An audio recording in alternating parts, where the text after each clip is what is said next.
What's going on, everybody? It's the Scene Snob, Mick Manhattan, and I'm here to tell you guys about the Snobs.com. We're a channel of variety, comedy, entertainment, geek-related, sports, the whole nine yards. We cover almost every genre. And we have so many great shows to choose from. We have shows like the Scene Snobs Podcast, BTB Podcast, The Guapo Show, the Sports Snobs Podcast, the PVD Cast, Jeff Dwoskin presents Crossing the Streams, the Three Geeks Podcast, the Fandom Effect. We probably have the only Matlock-based podcast called Matt Talk, and we're introducing new shows all the time. We have new shows coming up like the Ear Hustling Podcast, Carpool Shenanigans, and of course, From Some Nobodies, Twitching Upstream, and Talking Upstream. So come on, check out thescenesnobs.com, enjoy it, and please leave feedback. Like, follow, subscribe us, and just let us know what you think. We love to have all the interaction. So I, again, am the Scene Snob, Mick Manhattan. Check out thescenesnobs.com. You can follow us anywhere on social media at The Scene Snob, and we will talk to you guys soon. Take care. What's going on, everybody? Hey, everybody.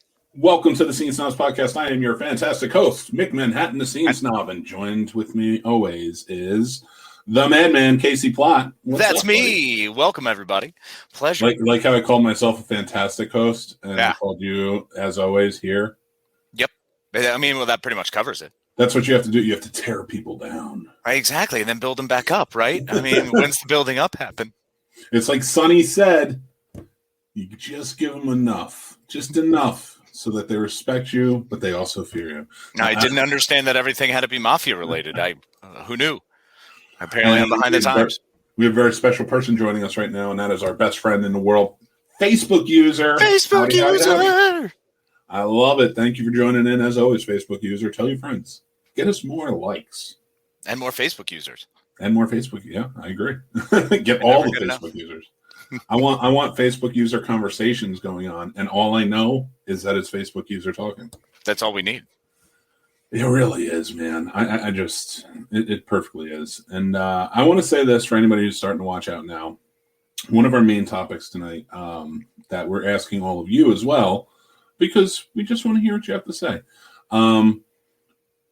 Dream guests, like guests we'd love to have on the show, interview here on Scene Snobs.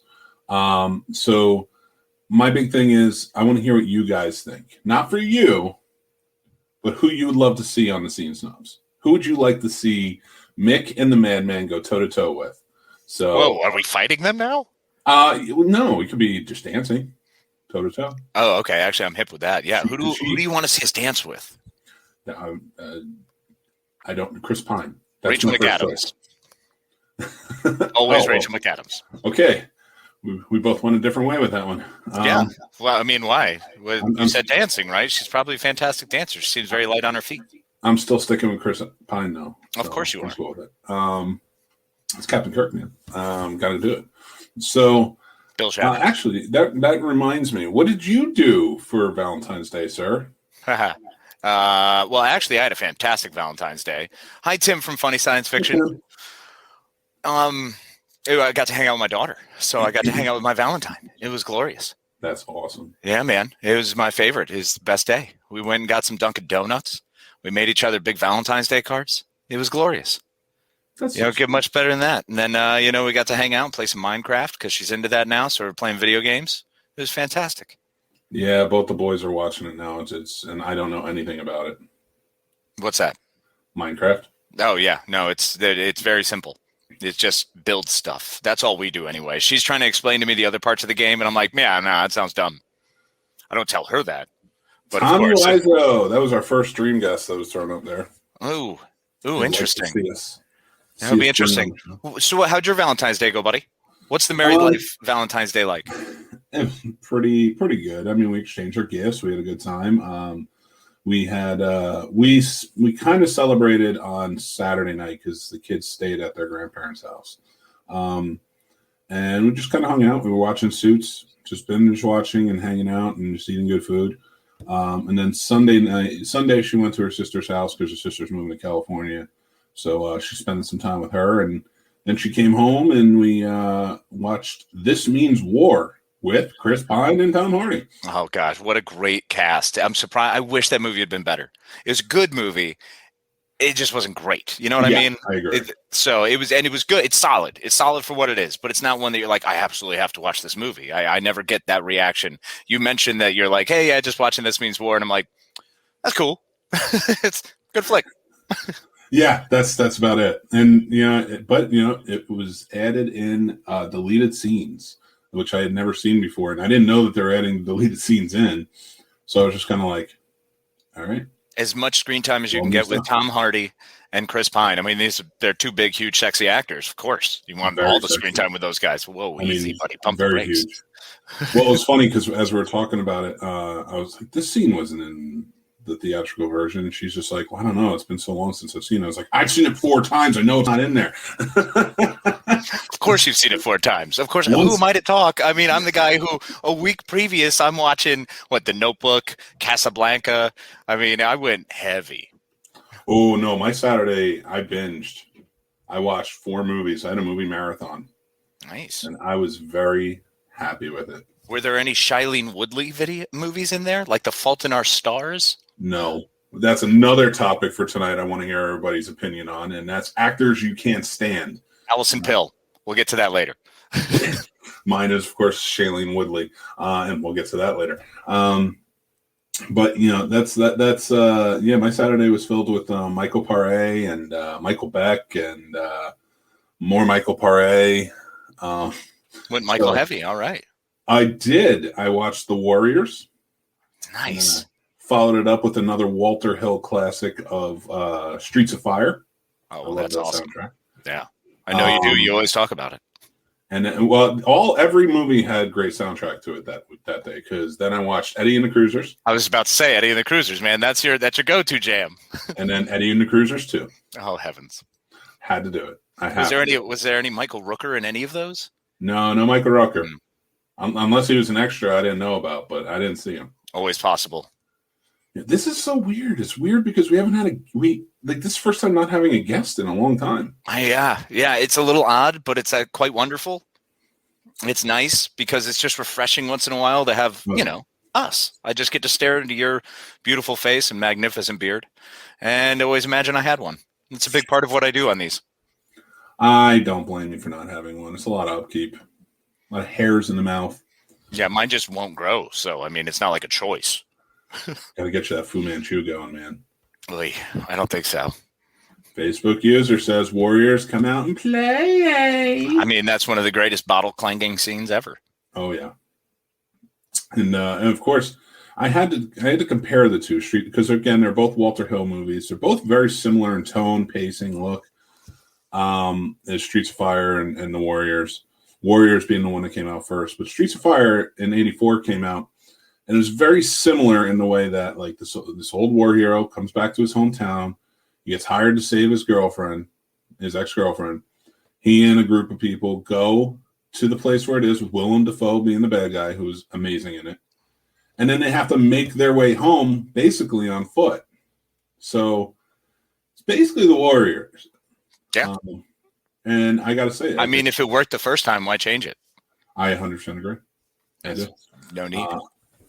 And it's Streets of Fire, so I mean, listen. And he really likes to set houses on fires near subways. Well, yeah, I mean, it's a very touching thing. I mean, it's like Tombstone. There's always that scene with them walking by with the house on fire in the background. I mean, that's huge. Yeah. All right, everybody. So it's 9:08. That's our show. Thank you for what? No, I'm just kidding. What in the world? No, we have a lot to talk about. What happened? Yeah. I still was on Dream Guests because I go back and forth. I think Michael Rooker would be a great one too, because I only have one question. Well, I mean, lots of questions for that guy, but legitimately one question. I need to know if Gene Hackman actually grabbed his balls in Mississippi Burning, because the reaction that man had was as if his balls had been grabbed. His balls definitely grabbed. I'm pretty sure they were, unless he's just that phenomenal an actor, which just raises him up a notch. Yeah, I'm going to go ahead and say that his balls were definitely grabbed. I think that's how it works. What do you say to Michael Rooker coming in with the type of career he's had with so many movies, Like, what are your top questions you're asking him besides the ball thing? Well, the ball thing is number one. But as soon as the ball thing is out of the way, then it's, if you weren't an actor, what would you be? Okay. Like, just as a person, I'm curious to who that guy would have been. Like, where would he have wound up? I think it's so fascinating to find out what actors would have been if not for the acting. Because, I mean, what is it? 1 out of 10,000 people become that famous of an actor, maybe 50,000. I'm not even sure what the odds are, but it's outrageous. No. So what would he have done? You know, I follow his Instagram account. It seems like he's a dude, and I appreciate people who are just themselves. So that would definitely be one of the questions. The other one is, and I was thinking about this after our moment with Ethan Suplee. I was like, man, I had a terrible question. I should have just asked him what was his proudest moment in acting. See, you're very much a whimsical guy. Me, I want to get to the nitty gritty of it. I want to know if you've seen the fucking sailboat. For one. Well, yeah, it's a granular thing. You know, I like to be a little more head in the clouds. You're grounded. It's who we are. I will say this. Rolando, I love it. Says Mickey Rourke. You said I would love to talk to Mickey Rourke. Mickey Rourke has had such a phenomenal career. I would love to talk to him and just have discussions about. Oh well, I mean, obviously, did he get a boner when Marissa Tomei was on top of him grinding naked? Did he get a boner when Kim Basinger was grinding on top of him naked? Like, I mean, oh well, yeah. Well, 9.5 weeks. I mean, they basically humped. I mean, come on. There's no way they weren't humping. I mean, there's certain scenes in there where it's like, I'm pretty sure that's real. I'm pretty sure that is happening. They're just not showing it. It's just hard all the time. Yeah. Kim Basinger in the height of Kim Basinger in this. Yeah. So I would, I mean, Mickey Rourke would be one. I would ask him a ton of questions. I'd very much love to ask him about the movie Diner, which is one of my favorites. Mm-hmm. So I would go after that, and I would love to have the whole cast of Diner on. That would be amazing. Some star power, you say? Hi, Scott Reagan. Scott, what's going on, buddy? That whole movie is a boner. Yeah, it is. Agree. And I like how you separated it in two separate comments. It is, the whole thing is a boner. And the second one is too, with Angie Everhart. Mm-hmm. Oh, absolutely. It is. It's right up there with Poison Ivy in that whole series. Oh, yeah, absolutely. God, I just think of all those late night USA movies, which you can tell definitely was a big part of my upbringing. Oh, 100%. Rhonda Shear, baby. Oh, yeah. Mm-hmm. Love Rhonda Shear and Gilbert Gottfried. I'm like, wait a minute, a guy like that could hang out with a woman like that? I've got a chance to at least, be in the same room. If you're paying the payments, that's how that works. Well, fair, yeah. I'm used to like a glass wall between us, so. Well, for me, there's a lot of guests I'd love to talk to.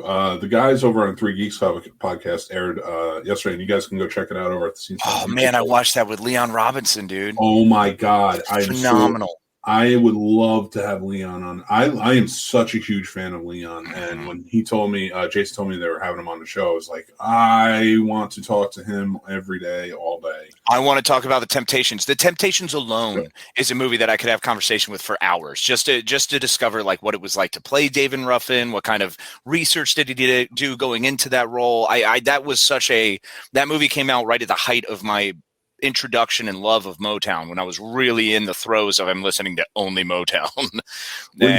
That's such a great one to talk about. Just him playing David Ruffin in Temptations, and it was a great miniseries. But the 5 Heartbeats too, I would love to see the comparison. Oh yeah, because the 5 Heartbeats was basically based on, it was a miniseries based on the story of the Temptations. So to actually play out both and kind of play the same character in both, sort of similar. I would love to hear it, but I mean, that would be after I completely and utterly just asked him every question about Above the Rim. Above the Rim, of course. I mean, come on, phenomenal. I love that movie, and but he's just has such a long resume, and I mean that is one I would gush over. Well, he Collins Jr. Oh, interesting. Yeah, that would be a strong one. Louis Gossett Jr. That'd be fun. Oh my god, I would love to talk to Louis Gossett Jr. I could talk about Iron Eagle alone. I think, did Louis Gossett Jr. just pass away? No. Did you ruin this for me? Don't you dare say that. Give me hope. Did you kill Louis Gossett Jr.? I did not. No, he's still alive. We need to get him on the show. Okay. All right. Good. Yeah. Get him now, because I need to hear about everything Iron Eagle. That would be a solid one. I would also tell him a story about how I made Shawnee Smith very angry. And could wind up backfiring. Just be aware. Yeah, that really could be. But I mean, listen, you got to take a shot. Hey, Scott, I totally agree about Wild Things, by the way, because Wild Things was fantastic. Was terrible, but also watched it for many other reasons.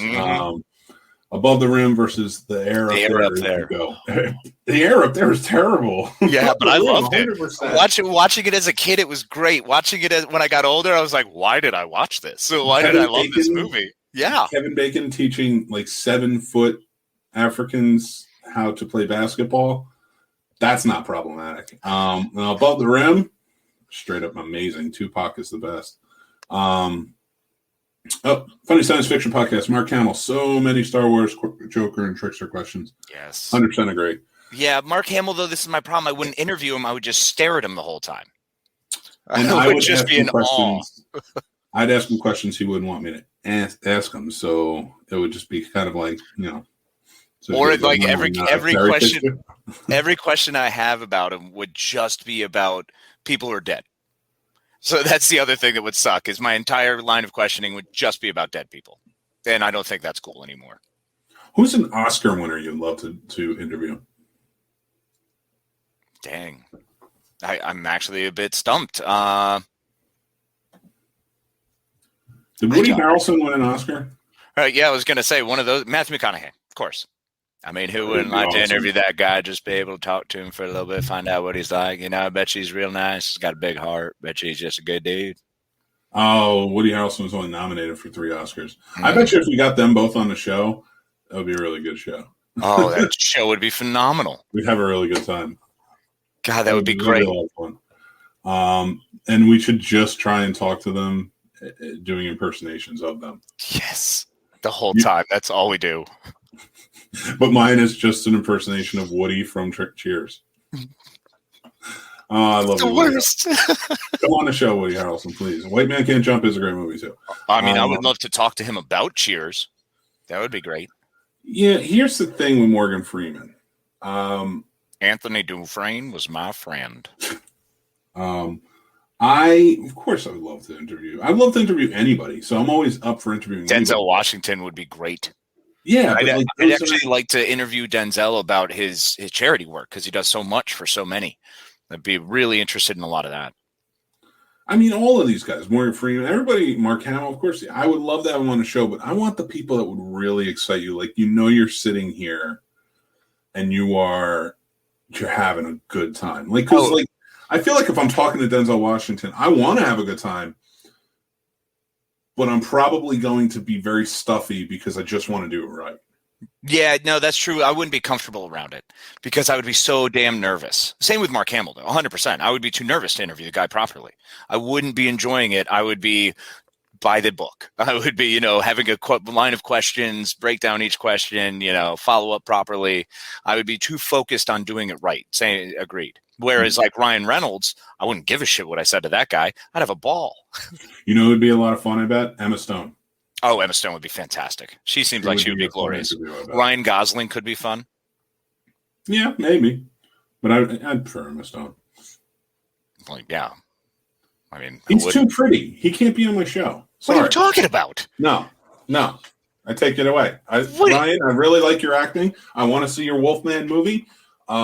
But no, you're too pretty to be on my show. Make sure you get the right Ryan Gosling clause in my contract.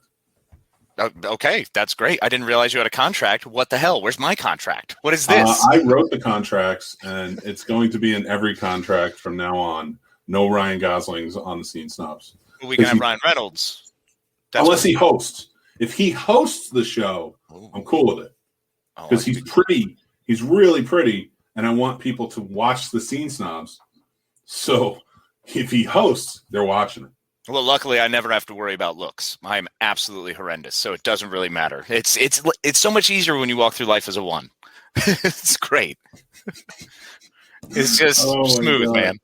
I asked my wife if she's ever been with any 10s before. She said, "Yeah, sure." Not me.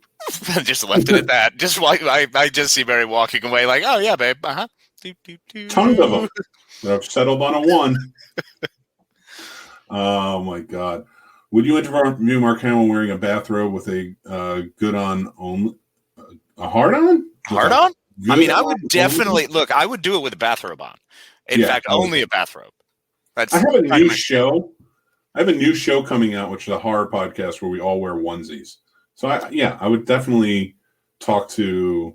Yeah, you should guess, and everybody has to wear onesie. It's gonna be Oh, amazing. I'm in, man. Absolutely. I've got a dragon onesie. I've got a Star Wars Stormtrooper onesie. I'm Oh yeah, loaded you on are Mr. onesies. Onesie. You know how hard it was to find a onesie for me? I had to get a Snorlax onesie because I guess the Snorlax is as big as I am. Yeah, man, that's great. I'm sure it looks wonderful on you. If you include dead people, I'd love to hear from. Oh yeah, I mean that would be my number one if he was still alive. I would love to have Bill Murray on, but again, that would be I would just be too in awe. I met the dude and I couldn't talk to him. Harold Ramis would be really fun if he were still around. I feel like that dry wit would be a blast to chat with. So many filmmaking questions. I would love to talk to Rob Reiner. Ooh, nice. See, Rob Reiner could be fun too. I bet you Rob Reiner would be really cool. 100%. Like, you know how many people are going to be asking it all in the family? And yeah, I would touch on it, but you know how many filmmaking questions I went on and asked that guy? God, because he's done so much. It's a living. I'm Rolodexing in my head all of his movies, and there's so many snobby assholes who bitch about Rob Reiner as a filmmaker because really there it is. He's just this, and it's like, are you kidding me? Tell me you don't watch all of these movies. Like, I watch A Few Good Men when it comes on TV, no matter what. God, I love that movie. Yeah, I did the same thing. That's actually a funny thing. This past summer, when I had River for the extended period of time, we're hanging out and we would flip through the channels. And she was like, "Daddy, why is this A Few Good Men always on?" And I was like, "Well, because it's always on TV. It's a really good movie, and I usually stop at it. Even with my 8-year-old daughter, I'm like, you'll learn something." Because it's not a stuffy movie. It's like an upscale type of story. Really well written, really well acted, beautiful sets and scenery, but you don't feel like when I watched The Verdict with Paul Newman, you watch that and you're like, man, this is a movie. This is like I almost feel like I shouldn't be watching this because like I'm wearing like boxer shorts and I should be wearing a suit to watch movies like that. Yeah, Men, no, they don't make you feel like that. They make you feel good. Is what they do. Those good men make you feel good. And you only need a few of them. We got George Carlin. I would love to talk to George Carlin. It'd be wonderful. I would talk to George Carlin for an hour just about his time on Jersey Girl because he had such a great role in it. Now, I'm not saying the movie was – I'm not defending that movie. I'm just saying but you know what? I will defend that movie a little bit because it's not a terrible movie. Oh, God, because Jersey's in the title. Get over it. No, that's not why. Shut up. Don't pick on Jersey. But Carlin as the father in that was fantastic. And I would love to talk to him about everything. Richard Dreyfuss would be awesome. I would have 3 things with Richard Dreyfuss. I would be stuck. I know you'd be stuck on Jaws. Richard Dreyfuss, I was in Jaws. I don't need this. Oh, crap. What is the name of the movie where he's the dead fireman and he's the ghost? It's he was the pilot, but he was the fireman pilot. Always. Yes, I loved Always, man. Growing up, that was one of my tops. And then actually his current activism about trying to get I forgot about it. Government classes back into high school. I think it's fascinating. Like trying to teach our youth and what he's pushing is really necessary and needed. And I would get way too serious and political with him. Agreeing with him the whole time because I've heard him in interviews and I think he's wonderful. And Mr. Holland's Opus, come on, awesome. I don't care. Like if he was on the show, cool. There's stuff I would definitely have to talk to him about. Feel okay. That's a resounding positive. And listen, it's not a matter of putting people down. It's not like, oh, I'm going to turn this person down. But if I'm being honest, like I have a list, and that list is based on certain things like that I'm very excited to talk about. Like if Rob Reiner's on, I want to talk about his filmmaking. You know, I can go on and on about how great his movies are, but I want to hear from the man. Like, what did he do here? Like, what was, like, you know, when you achieve this, like, what were you going for? Like, things like that. Like, and from a filmmaker standpoint, and there's a lot of actors and filmmakers that I can say that about. And I even touched down really, except for Rob Reiner.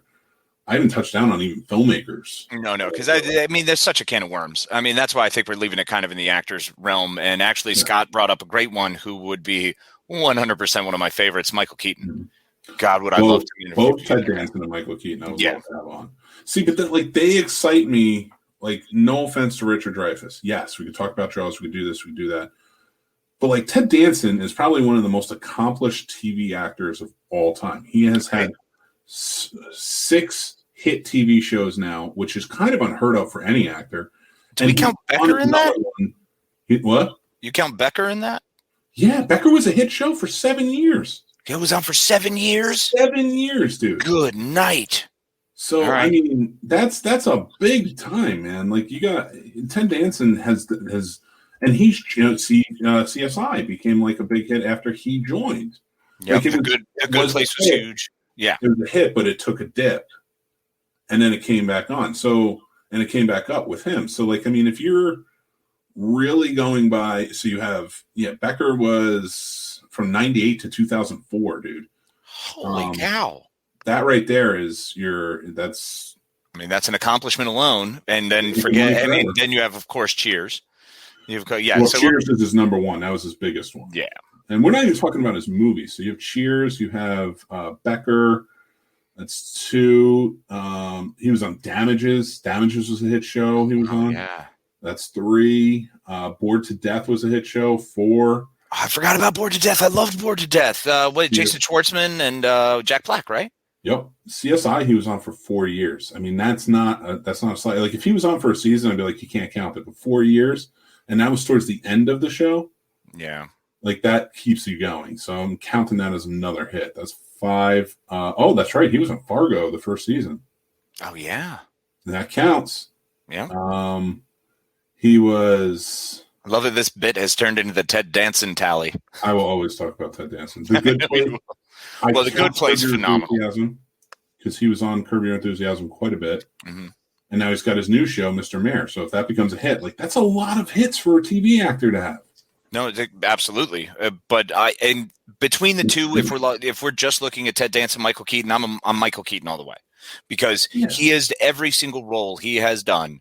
I have loved him in. It has made the movie better because he was in it. Even the the other guys.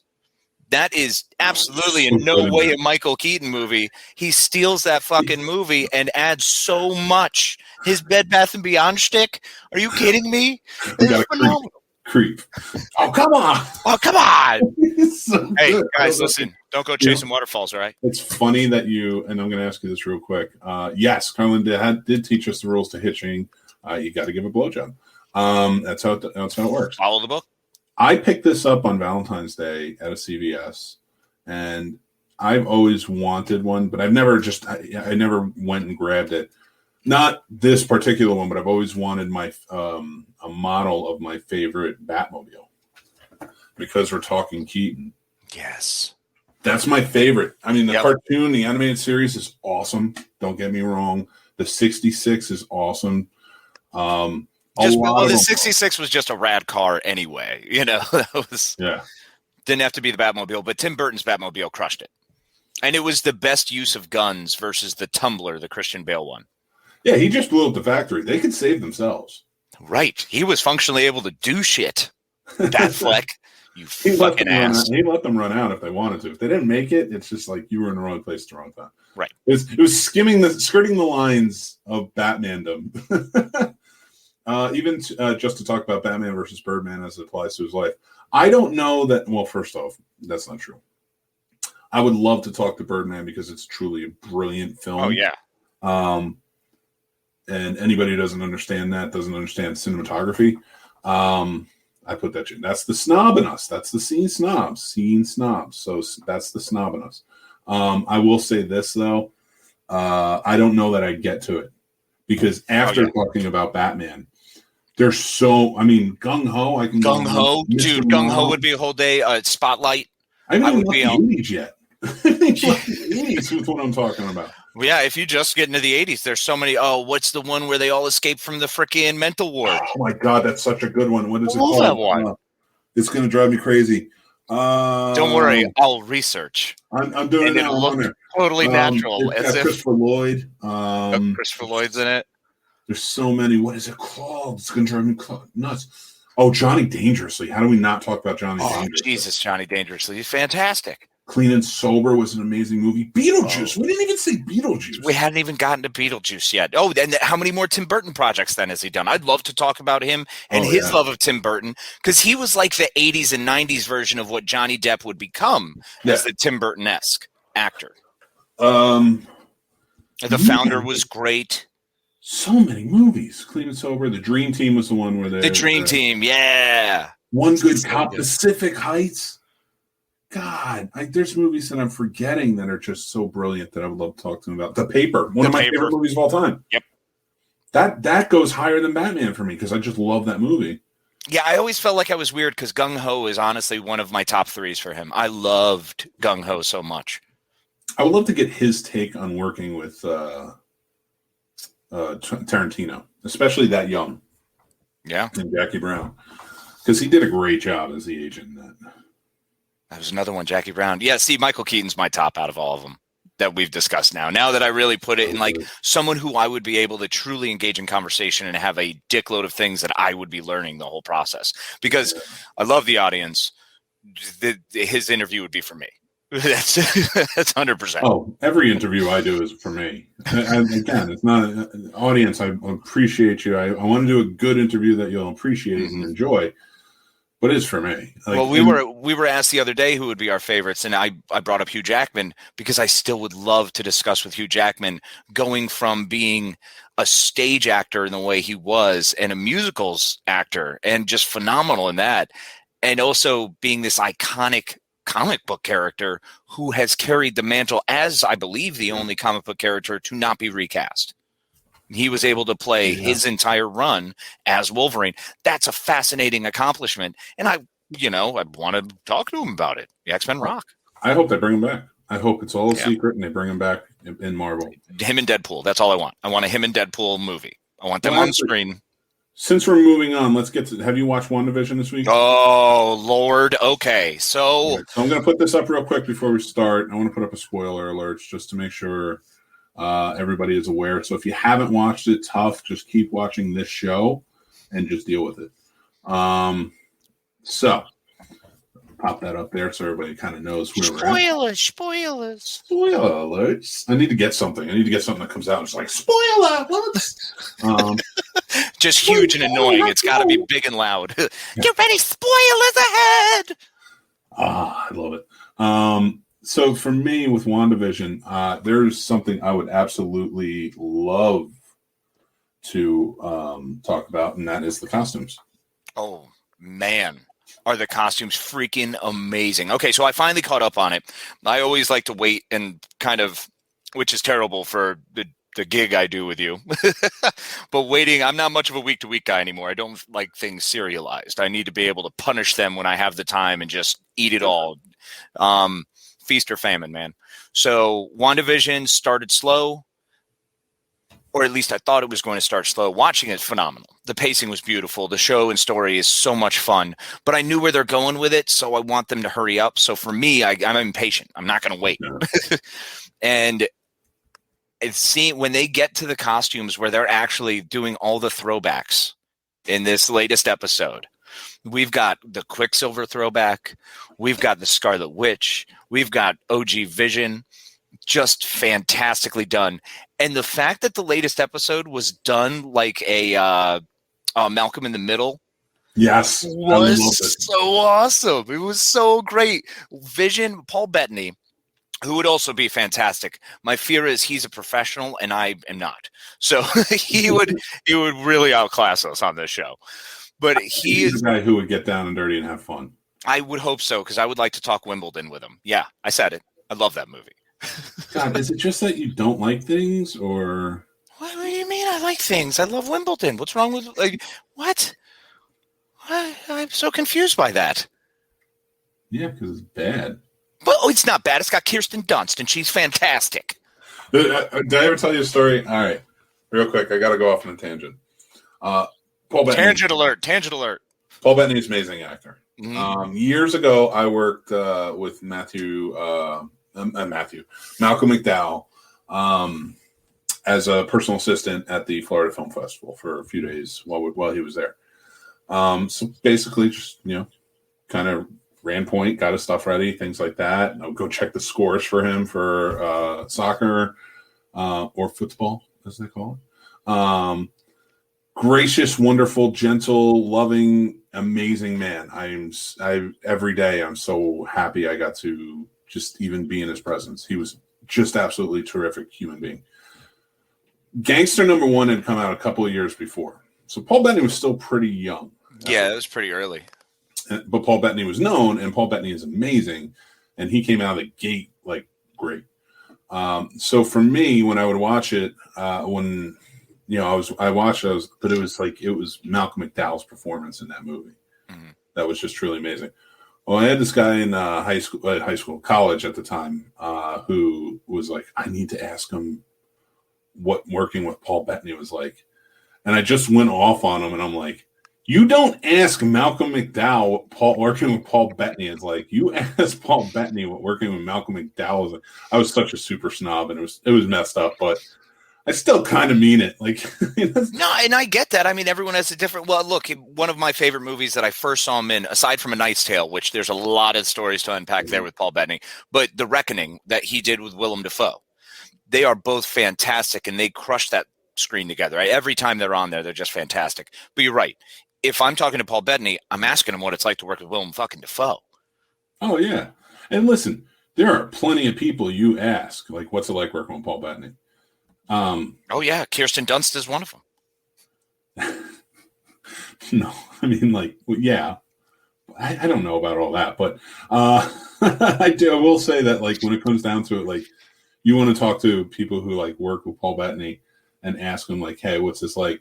Like, I would even ask Robert Downey Jr. what it was like working with Paul Bettany. Oh, yeah. But Paul Bettany is like, he's an esteemed actor. He is. And he's doing amazing on WandaVision. So I went off on a tangent there. We are talking about WandaVision, but I just want to say his Bryan Cranston with Malcolm in the Middle, because it seems like it wears off as it goes on, and that happens in every single episode purposefully, and it's done masterfully. But the way he started just walking down the stairs with those little smirks and those weird like exasperations, I was like, oh, this is great. Oh, this is fantastic. I enjoyed every minute of him on screen. I thought it was fantastic. He did it. They all did terrific.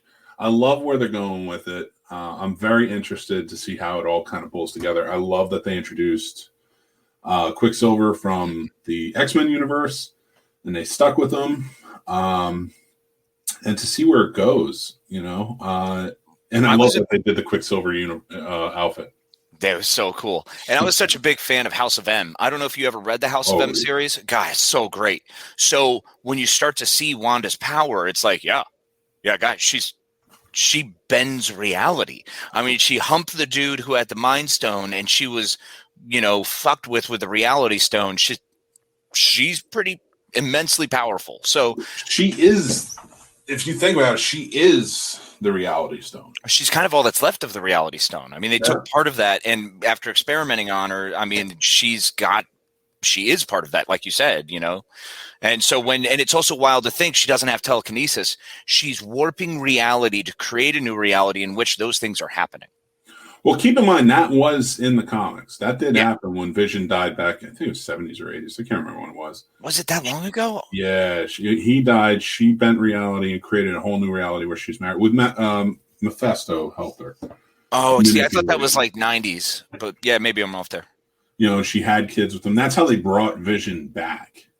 Oh, that's right. Okay, yeah. So that was a while ago. Shit. I could see this being a way to kind of bring Vision back. But it was Professor X who got her out.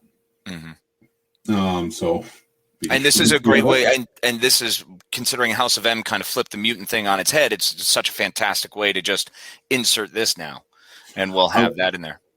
Oh my God. Even if she just willed Pietro to come back even more, that he was pulled from a different universe, but pulled all the mutants into the reality. Right. And I think that's a great way to use this as a vehicle to now bring all of the mutants.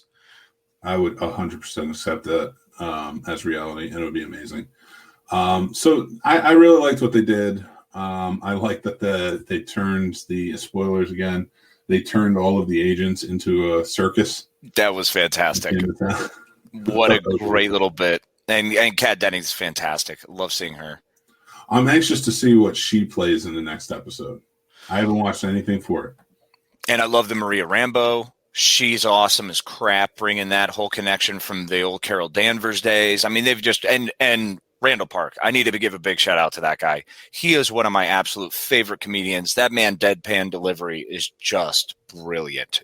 I get a chuckle every time he's on screen. Oh, hold on one sec. That is not Randall Park. No, sorry. I was prepping that for, I don't know why I popped on. I was prepping that for our next topic. What next topic? Well, I wanted to see if you saw this show. Okay, so we're off spoilers, so we can just go right back to it. I want to see if you saw this commercial. It was a Gremlins commercial. So bear with me as I get it ready for you. Like Gremlins, the movie Gremlins? Watch.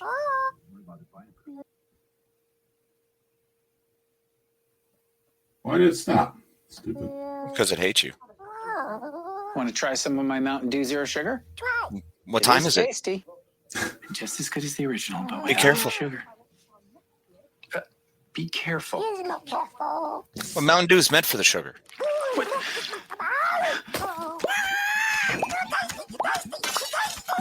Hey, Dad, Mom wants.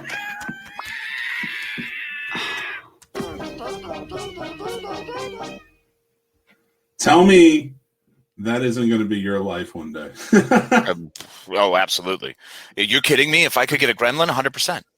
I just thought that was amazing. We've had that discussion. You can't have Gremlins.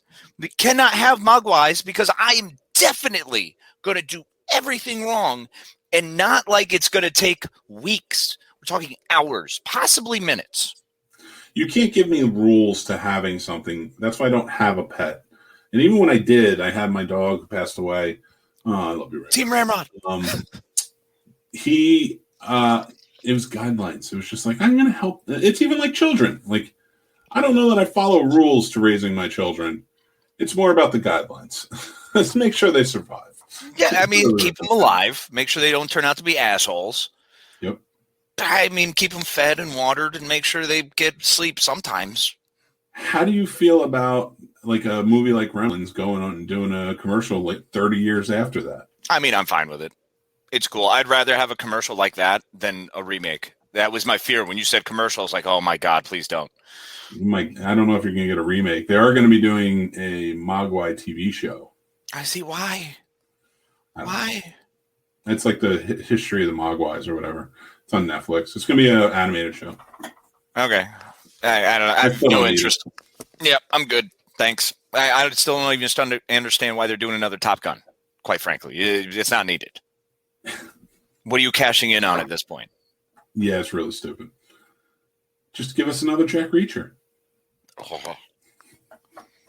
God, and look, I kind of enjoyed the first one because it was great to turn my brain off and see another Tom Cruise action movie because there aren't enough of those. I will watch every Mission Impossible movie. Look, the Mission Impossible movies are fine because they're Mission Impossible movies. And I love the series growing up. I love the Ethan Hunt character. It's fine. Don't make Tom Cruise another fucking character in another fucking set of movies. We don't fucking need it. It's the same problem I have with that Liam fucking Neeson. Because every fucking role he has done since Taken is just another version of him doing Taken. And I'm sick of it. That's not true. I will say Made in Italy was a very good movie that I think you would enjoy. It was an indie film that came out last year. All right. I will look into it. But he's probably still talking about a specific set of skills he has. It's about a father and son renovating their old house in Italy. See, he's got skills. Where the mother passed away. So they're haunted by that. Not haunted. It's not a ghost story. Oh, okay. But they're haunted by the memories of her in the house as they have to try and fix it up to sell it. Like the House of Sand and Fog? Yeah, kind of. But a little more lighthearted. I'd say more on par with A Good Year. Yeah. Oh, okay. All right. You've interested me. Yeah, because I really love that movie. Good Year was fantastic. I think that gets a lot of shit, and it was really good. Why did it get shit? Who shit on it? Assholes? Because people just don't understand. They don't understand, man. I just, it's over their heads. That's why we're here to course correct. We're here to make sure everybody understands what's We will reset your sails. Put it out now after we talk about it. We're the wind to blow your sails, if you will. Hey. I will say this though. We talked about Gremlins sort of getting a remake. We talked about WandaVision, which superhero film, which is great. And I hope I don't care how many seasons they do. It's just a fantastic vehicle for whatever they want to do. It's really nailing the points that I think they wanted to do with Agents of S.H.I.E.L.D., but they never quite got it right. And Agents of S.H.I.E.L.D. was great in its own right. It just, for making it a tie-in to the movie MCU, it had moments, but it never quite nailed it for me. Well, I want to get your reaction to Justice League, the new Justice League trailer. Yep. Really? Nothing moved you in it? I'm done. I told you I'm done. Mike, they can't get me anymore. I'm done. Justice League has everything DC has been shat upon for so many reasons. Oh, I got a question. Is it going to be a different fucking actor as Batman? Touche. It's fucking Batfleck. Is his lip going to fucking quiver again? Superman. Is he going to run out of bullets? All right, fair enough. Is he going to keep his cowl on? I'm just saying, the trailer looks pretty cool. No, look, the trailer looks cool, and for people who like DC and who are fans of it, go nuts. I mean, I'm not here to tell you to not watch it or to not love what you love. I'm done. They did too many things poorly over the course repeatedly of all the opportunities they've been given over many movies. WB is a failing studio that I am not a fan of. They've taken many characters that I enjoyed. They did it with Arrow, Flash, all of their television shows, Supergirl. I actually enjoyed seasons 1 and 2 of pretty much every single one of those shows. And then all of a sudden they all fall apart. They try to do too much. They get too much in their feels. There are too many things in there and too many dynamics that don't work. And yet but meanwhile, they have the formula. It has worked. They have all the characters. They have great actors and actresses. It's phenomenal. Everything should work. On paper, it looks great. And then you Wonder Woman 84 it all over yourself.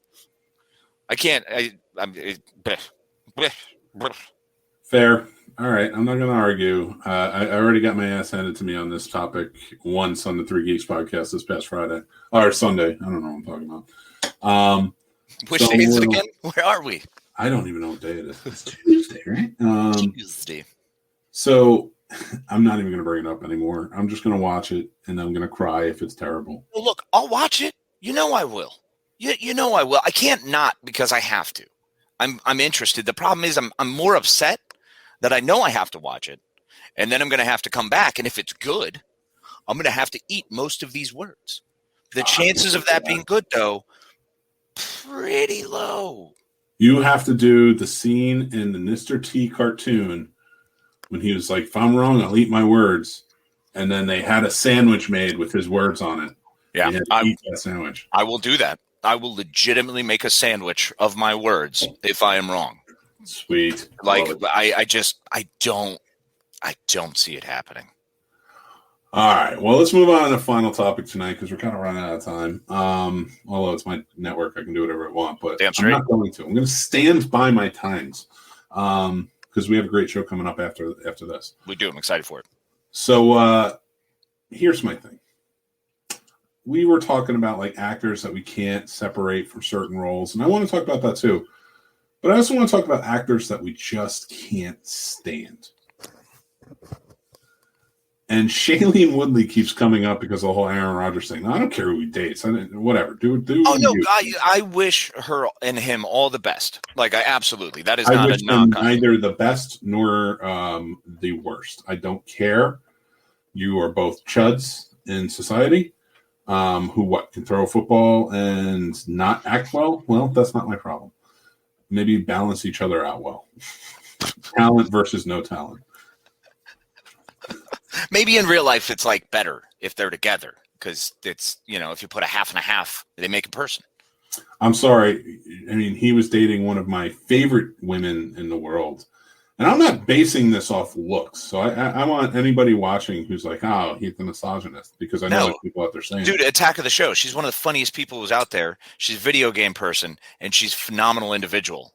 Olivia Munn is great in everything she's in. Bingo. She was fantastic on The Newsroom. I loved her as Sloane. Her character was great. And Psylocke. When she was with, I liked her as Psylocke. I thought she was a great choice. When she was with Aaron Rodgers, they were adorable online together, like playing these games and stuff. Like, they would do the little videos and stuff like that. They were trying to catch up to the Ryan Reynolds, Blake Lively world. I think they were. They were doing really well. They were. And now you have him with an actor I can't stand because I cannot stand the way she acts in her roles. It drives me nuts. And her activism actually makes me like her more, but I just cannot get past. I can't stand her in any movie she does. Look, agreed. And as a person, she seems like a fantastic human being. So I'm taking nothing away. This is strictly professionally and her face. It's which is funny because you and I mentioned that. I'm not going to call her ugly. No. She's not an ugly person. She makes a face when she's acting that I cannot stand. Her pouty, lovey thing. It's a Kristen Stewart face. It's a face I don't like. It's an Allison Pill face. Who they just have this. I think they're trying to be pensive, and it comes across as pooping. Like every time, constipated or yeah. So I'm not a fan, and every time I've seen Shailene Woodley, it really is not usually a bad movie. I'm not a fan of hers. Allison Pill does the same thing for me. In The Newsroom, funny you brought that one up. I love that show. Huge fan of that show, and I really actually liked her character. It was that last season. She was bad. It was the acting was not good. Yeah, cannot stand her. I don't know. I can't. I hate to talk about people and be like, I hate this person, blah, blah, blah. Like, I don't hate anybody. I've gotten to a point in my life, too, where I don't really – it feels weird doing it. I feel like we're trying to do the bit, and I just want to – I want to jump into the bit, but it's tough to be like, fuck that person. But I will admit, I cannot stand her as an actor. I cannot stand her in the movies. And there's plenty of others. Don't get me wrong, because like we were talking about a list of people I'd love to have on a show. There's a list of people I'm like, I can't take you. I can't watch you on screen. And I don't. Hey, no, top three, the worst for you right now. Just fire them off. Shailene Woodley. I hate to say it because the army is going to come out because she has an army behind her. It's Kristen Stewart, whatever her name is. And I try with every coming movie. I did it with the holiday season, and it doesn't work. She has some roles that I really like Adventureland. I think she was great in. I think that really fit her. In the Land of Women, I was a fan of. I like that movie. I can't take in movies anymore because he's the same exact character in every movie. Is it Adam Brody? The one from Adam Brody. UFC? Yeah. Every time he comes in a movie, actually, he might be number one. He might be my number one. Because it's the same. It's just like it's such a cardboard performance. Like, hey, I was like this when I was on the OC, so every movie I'm going to act like this. And then I saw him in Promising Young Woman, and I'm like, you're just the same guy, but now you're even skeevier. Like everybody else gave a great performance, and you're just being the same guy you are. That's my exact issue with Eisenberg. I cannot deal with Jesse Eisenberg, man. I gotta give him some love. I just don't. Look, his first early movies were great, and then I realized it's just who he is. I hated him as Lex Luthor. He was just terrible. He's just got a lot of that character. It's just he does the same deal with the repeat. Catch Me If You Can. No, not sorry. Now You See Me. Yeah. Didn't like it. Actually, now You See Me, I liked him in because he was kind of different. He was more competent and confident in it. Yeah, it just didn't work. Zombieland is one of the only ones that he just nails every note for me, and that might be because he's lifted up by Emma Stone, Amanda Breslin, and Woody Harrelson. So I almost wish that the confident, cocky character that he was in Now You See Me was the same character in as Lex Luthor, because that's what you needed for Lex Luthor. Like, even him being small, but just being cocky and confident, because it's like, I'm super smart and rich. He should have been. Because he is, but he wasn't. Michael Cera has done that. He's kind of grinded me down over the years. There was something about that school. You know what I'm saying? And Adam Brody fits in that school. Kristen Stewart fits in that school. There was that time in the early 2000s, the offbeat thing. Yeah, if you can't prove that you can get out of that, like Jonah Hill did, then and he did perfectly by stepping into Scorsese's world. Then, yeah, for me, I was out. I was like, I don't care. Yeah, I mean, I mocked Leonardo DiCaprio for years through Titanic, all of that, because he was very much similar. He was able to stay that wooden one-line kind of deal, even between like A Boy's Life and all that crap. It wasn't until later in his life when he really grew as an actor, and I got to see that and see him be much better in many roles. I highly disagree with you, only because him in That Boy's Life, This Boy's Life, and What's Eating Gilbert Grape, it was like, this kid can... And Basketball Diaries. Oh, my God. Basketball Diaries. Just talking about him pre-Titanic. Oh, and everything he's done since, like, oh, my God. Nah, he's the real deal. Maybe I just had a thing against him because, I think Titanic's heartthrob did that. You know what? And you and I have had that conversation that it almost created this thing where you eschewed everything from his previous works, and everything. Like, I looked at it through these new glasses; they were almost green, if you will, where I was just like, "Well, fuck this guy," because he was everywhere. Because neither of us looked like him, and that's what everybody wanted. I mean, you were the good-looking guy. You were kind of looking like him. You got the pretty blonde hair and blue eye thing going. So not anymore.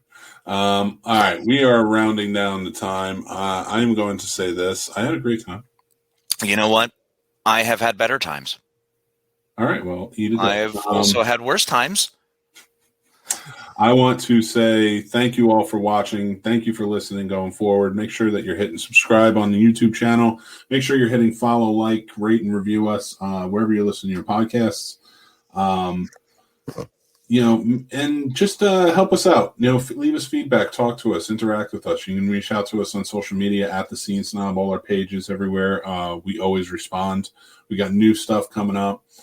Tonight at 10:30 p.m. Eastern, we have Carpool Shenanigans starting up, so go check them out. It's a very funny show. Justin and Mitch are great guys. I actually sat down with Justin the other day. We did a special winter weather safety video, so you guys can go check that out. And it's helping a lot of people out in Oklahoma and in Texas. Everybody dealing with all that terrible winter weather. Who's not used to it, especially. Yeah. So, if we can help, if us East Coasters can help you, we're happy to do so. We may be in Virginia now where we see a lot of snow, but we're both from places that saw a lot of snow. Yep. Both from places there. Got a little state pin there. I don't know if you can see that, buddy. Go CT. As soon as you started leaning forward, I was like, he has a Connecticut pin. Damn straight, buddy. So I will say this, it's always a pleasure, my friend. Thank you everybody for watching the show tonight. And yeah, also we have a Patreon out now. You become a Scene Snob superfan, $5 a month. You get exclusives, you get shout outs on your birthdays, shout outs once a month, you get to pick topics, things like that. There's a whole bunch of stuff. So go check it out and think about supporting the Scene Snobs. You can head over to thescenesnobs.com for all those links and more. All right, everybody. Well, until next time, I am your host, Mick Manhattan, joined as always with my esteemed colleague, Casey the Madman Plot. Absolute pleasure. Thank you all for tuning in. It's fun as always. Be good to each other. And that's our show, everybody. Thanks for listening. I am Mick Manhattan, the Scene Snob. We always appreciate you guys tuning in and commenting along and everything else. Go check out this show or any of our other shows on thescenesnobs.com. thescenesnobs.com. We love you. You guys are awesome. And if you would like, follow and subscribe to our social media. That really helps us go a long way. And please spread the word. Tell your friends. Have them come in. We love feedback and everything else. So everybody, you have a great day. Again, thanks for listening. TheSceneSnobs.com. Take care, and I'll talk to you soon. Bye.